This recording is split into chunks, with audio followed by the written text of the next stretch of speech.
Jagannath कण्ठशोभितकौस्तभ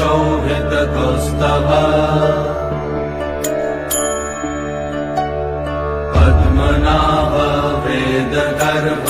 चन्द्रसूर्य विलकना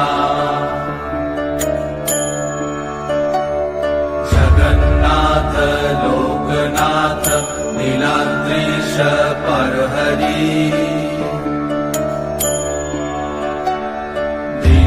दीनबन्धुर्दया Sindhu Kripalu जनरक्षका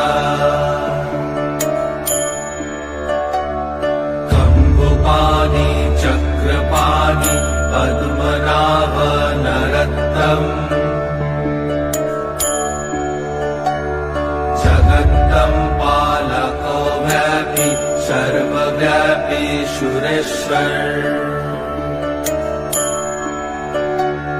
लोकोराज Devraj शक्रभूपश्च Bhupathi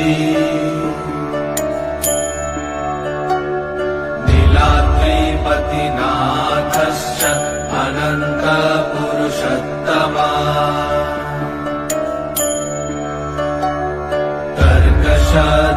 धियकल्पतरु विमलप्रीतिवर्धना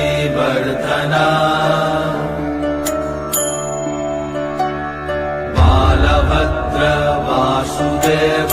Madhava Madhusudana